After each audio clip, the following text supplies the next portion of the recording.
This is a quick visual run through about what happens to your accounts payable balance as payment terms change. This is a simplistic example of Joe's Sundries, and Joe's Sundries just opened for business and started stocking its shelves on day one.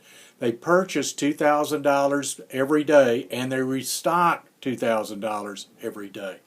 His supplier gives him 5 days to pay the invoice from his inventory purchases. So that's the accounts payable is reflecting how much he still owes on any given day for his cumulative inventory purchases. Well, let's start out with Joe purchasing $2,000, and he's going to do that every day. On day one, he's no payment. Day 2, no payment. Day 3, no payment. Day 4, no payment. Day 5, no payment. On day 6, because he's got 5 days to pay, on the 6th day he owes whatever he purchased on day 1. And we would just continue that down. The payments are always 5 days in arrears.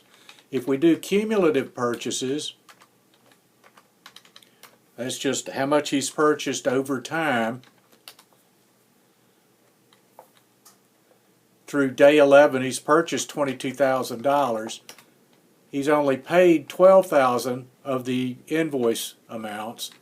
So his accounts payable balance will be whatever he bought less whatever he sold.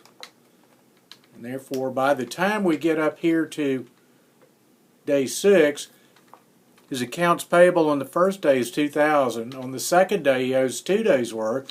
On the third day, he owes 3 days' worth. But by the time he gets to day 6, the $2,000 he bought today is offset by the $2,000 he paid for the day 1 purchases. So you reach steady state up here of accounts payable of $10,000, about 5 days' worth of purchases. All right, suppose the supplier changed the credit terms and then started giving Joe 10 days to pay instead of only 5 days, and that'll be effective with the day 15 purchases. Well, we'll just extend this down through day 15. Now on day 15, he's still paying for the day 10 purchases. Okay, so the amount that he pays here, it'll be due on day 25.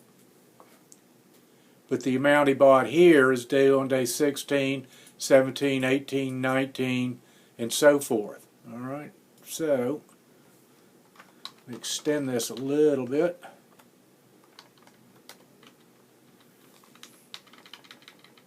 So the day 15 purchase here is in cell C18. So if I go down here and look at day 14 has to be paid on day 19. But your day 15 purchase is not due on day 20. It's due on day 25. So we need to change that 10 days. And then going forward,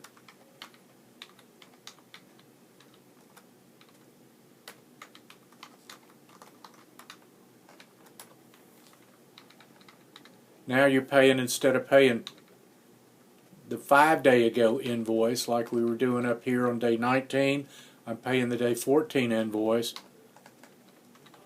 Day 25, I'm paying the day 10 invoice, or the day 15 invoice.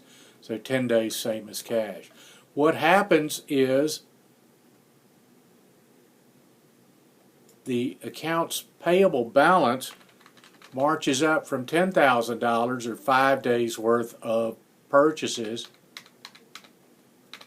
to 10 days worth of purchases. And again, the additional purchases on day 25 add to the accounts payable, but it's offset by the payment on the day 15 stuff. So you reach a steady state up here where, assuming nothing ever changed again, you'd hit steady state of 10 days worth of purchases. All right, our third item over here is what happens to accounts payable if you stop buying from that supplier effective on day 30th. Okay, so you switch suppliers, go somewhere else. Instead of this being 2,000, it turns into 0. And then after 10 days, your accounts payable would drop down where you don't owe any more money, at least to that supplier.